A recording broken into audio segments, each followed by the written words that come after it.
In this theorem, we have a function f which is Rs integrable, and small m and capital M are the infimum of f and supremum of f respectively in the interval ab. Then we have to show that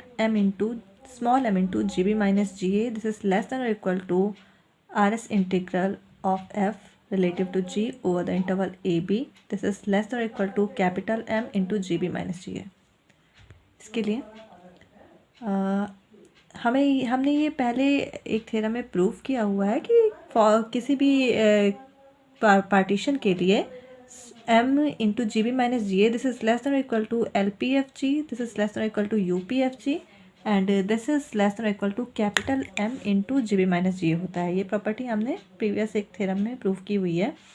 also हम ये जानते हैं कि जब हम सारे L P F जी का over all the partitions, जब हम इन सब का सुप्रीमम लेते हैं तो हमें क्या मिलता है, लोअर आर एस इंटीग्रल मिलता है of F.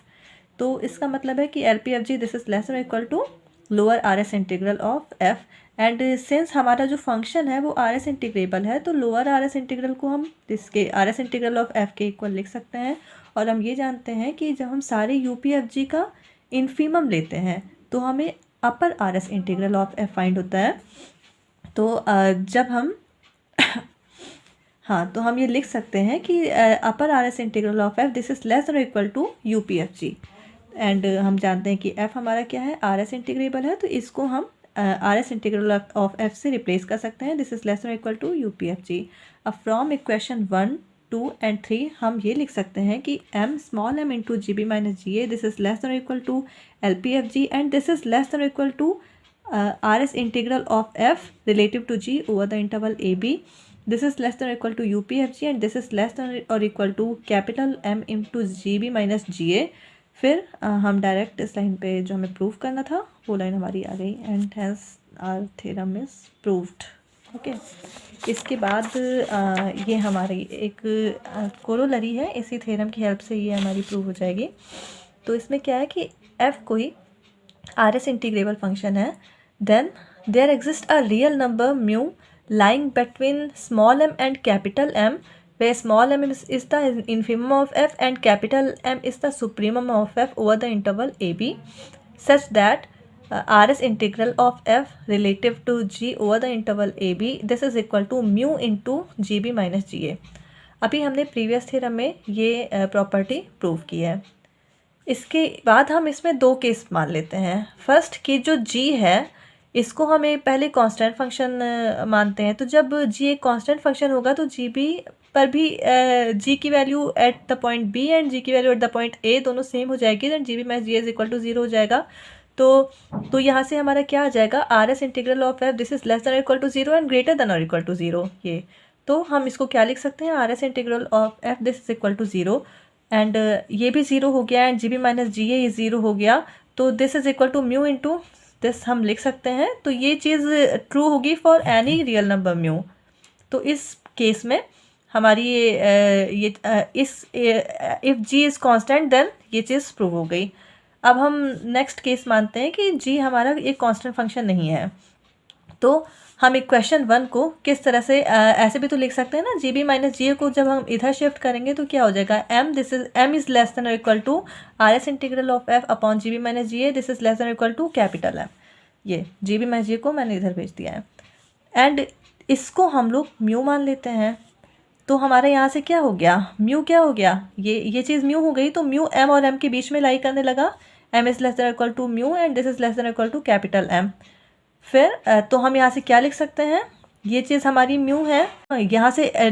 Are S integral of F relative to G over the interval A B this is equal to mu into G B minus G हो गया, यही हमें प्रूव करना था। तो ये थ्योरम हमारी प्रूव हो गई। इसके बाद हमारी नेक्स्ट थ्योरम है ये, if F is continuous function and G is a non decreasing, यहाँ पे एफ क्या है, कॉन्टीन्यूअस फंक्शन है, and g is a non-decreasing function on the interval ab, then there exists a number c lying between a and b such that, बस यहाँ पर mu को F of सी से रिप्लेस कर दिया गया है, हमें इसको प्रूव करना है। तो अब देखिए, as F is a constant function, continuous function, F क्या है, एक कॉन्टीन्यूअस फंक्शन है ऑन ए बी। एंड तो हमने ये पहले पढ़ रखा है कि एफ जब कॉन्टीन्यूअस फंक्शन होता है और जी कोई मोनोटोनिकली नॉन डिक्रीजिंग फंक्शन होता है तो एफ हमारा क्या होता है, आर एस इंटीग्रेबल होता है। तो एफ हमारे यहाँ से आर एस इंटीग्रेबल होगा। एंड अभी प्रीवियस थ्योरम में हमने क्या पढ़ा है कि कोई भी आर एस इंटीग्रेबल फंक्शन होता है तो कोई real number mu between M, mu between M and capital M एक हमें ऐसा मिल जाता है कि म्यू इसको हम इस तरह से लिख सकते हैं। अब यहाँ से देखिए, since F is continuous on A B, तो एफ क्या करेगा, ए और बी के बीच में हर पॉइंट पर डिफाइंड होगा। तो so F attains every value between its bounds M, small M and capital M, अपने दोनों बाउंड्स के बीच की हर वैल्यू या इस इंटरवल किसी ना किसी पॉइंट पर अटेन करेगा। सिंस म्यू जो है वो lesser equal to capital M है, greater than equal to small M है, तो there exist some point C belongs to this interval A B such that F of C, mu क्या है, इन इसके जो एफ का जो लोअर बाउंड और अपर बाउंड है उसी के बीच का कोई पॉइंट है। तो इसका मतलब, और एफ कॉन्टीन्यूअस फंक्शन है, इसका मतलब इस इंटरवल के में कोई ना कोई पॉइंट सी ऐसा बिलोंग करेगा such that F of C is equal to mu हम लिख सकते हैं। तो फ्रॉम द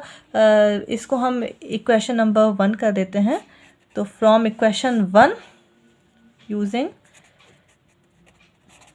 1, तो फ्रॉम इक्वेशन 1 म्यू को एफ ऑफ सी से रिप्लेस कर देंगे तो ये हमारा प्रूफ हो जाएगा। Thank you.